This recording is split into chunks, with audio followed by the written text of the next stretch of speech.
Imagine this. You're 45, it's a quiet Tuesday night, you sit at the kitchen table with a glass of wine and a checkbook open.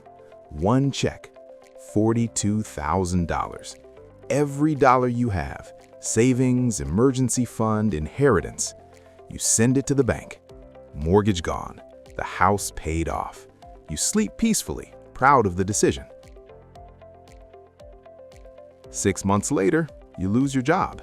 The economy turns. The house is paid off, but your bank account is empty, and the bills don't care. Before we get into it, hit like and subscribe if you want smart, honest takes on money that most people never talk about. Your car's transmission needs repair. You examine your walls. You can't eat drywall, yet those walls hold $500,000 in equity. Nobody can pay the mechanic with a brick. You ask the bank for a home equity line of credit, and they scoff. They say no loans. You're unemployed. In a gold pile, you're hungry to death. This is a liquidity trap. By stressing over being debt-free, you mathematically assure your fragility. You burned hundreds of thousands of dollars of future wealth by trading liquid options for a credit report gold star.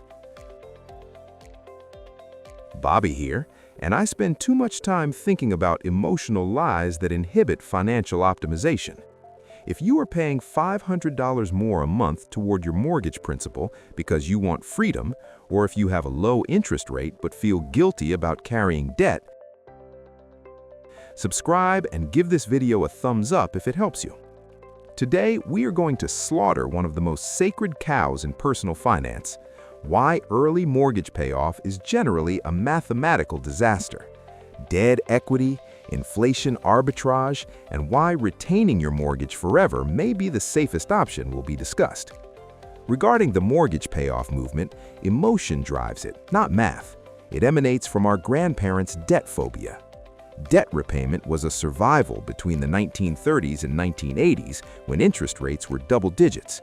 Paying down a 14% mortgage guarantees a 14% return. That's obvious. Our mathematical reality is different today, even if rates fluctuate.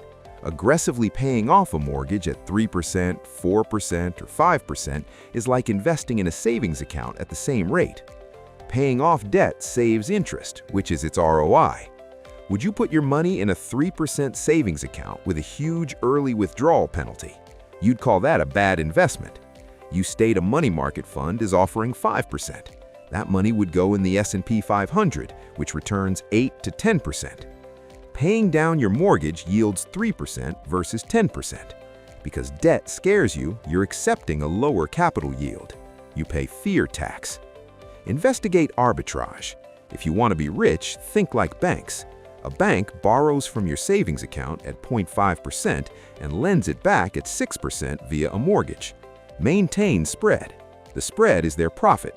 It's the same in reverse.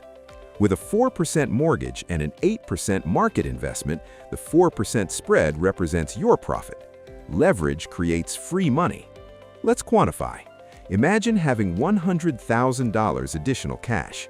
You can invest $100,000 at 8% or pay off your 4% mortgage. Mortgage payment saves $4,000 annually in interest. Investing earns $8,000 annually. The difference is $4,000 per year accumulating indefinitely. Investing instead of paying debt is worth hundreds of thousands of dollars over 30 years. Paying down the house kills arbitrage. You're firing your best worker, leveraging, and doing everything yourself. Bobby, debt is risky. What if markets crash? This is where we must redefine risk. Most individuals define risk as debt. I define risk as moneylessness. The liquidity risk argument. Money goes when you pay more mortgage principal. It increases home equity. Equity is worthless. It generates no income. Nobody can spend it. It does nothing until you sell or borrow against the house. Financial hardship makes borrowing against it difficult. Banks lend money to unnecessary borrowers. Unemployment, a low credit score, or a property market crisis impede equity. You have a house but no money. Compared to the mortgage holder who invested the excess money in a brokerage account. Those who lose their job can sell stocks. Their liquid assets can cover the mortgage for 5 years. Who's safer? Who has the mortgage and $500,000 in the bank, or the paid-off house and no cash? Cash holders are safer. They have choices. They have a runway. The paid-off house owner has a roof but no engine. The county will seize the house if they can't pay their property taxes, even if the mortgage is gone. The concept that a paid-off property offers security is false. Currency ensures security. Safety comes from liquidity. Mortgage repayment depletes liquidity. This gets fascinating when we consider inflation. The saver hates inflation, while the debtor loves it. A 30-year fixed-rate mortgage locks in house costs for 30 years. The dollar depreciates every year, but principal and interest never change. In 2025, monthly payments might reach $2,000. It feels overwhelming. It might be 25% of income. However, 3% annual inflation will make $2,000 worth $800 in 2045. Income will likely triple or quadruple. Paying down the loan will be cheaper. The bank loses this contract. We lent you valuable monies in 2025, you're repaying them with worthless dollars in 2045. Paying down the mortgage early eliminates this advantage.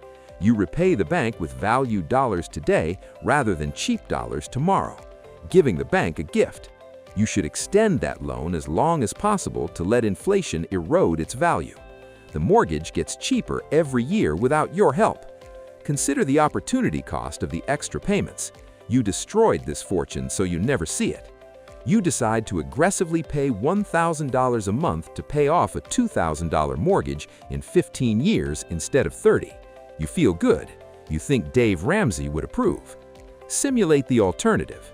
With a 10% return, a $1,000 a month investment in a low-cost S&P 500 index fund for 15 years would yield $400,000. You continue, however. Because you didn't pay off the house, you keep the mortgage for 30 years. Continue investing $1,000 a month for 15 years. After 30 years, your investments are worth approximately $2 million. The prudent person who paid off the house early has an $800,000 house with appreciation regardless of the mortgage and without an investment account. Difference in net worth? Over $1 million. Rushing the mortgage payment costs you $1 million. That's your peace of mind cost. A luxury is pricey. This is what most people don't know about the psychology of a paid-off house. We believe it frees us. We think, I can invest after the house is paid off. Life happens. Parkinson's law applies. You rarely invest after paying off a mortgage. You improve your life. Buy a boat. Your holidays are better. Absorb the surplus. Keeping the mortgage forces you to save, not in housing equity, but in budgeting for the payment, which limits your lifestyle spending and lets you invest the surplus elsewhere. Additionally, a paid-off house makes you a prime target in a lawsuit.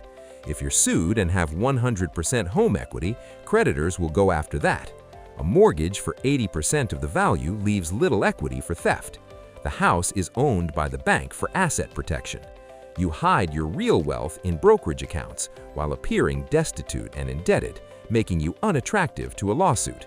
Although the tax consequences have changed, we still must handle them. The mortgage interest deduction used to be a major incentive to keep debt. With the increased standard deduction in 2025, if this changed the way you think about owning a home, make sure to like the video and subscribe for more real-world money insights. The goal isn't just to feel secure, it's to stay flexible, protected, and in control of your future.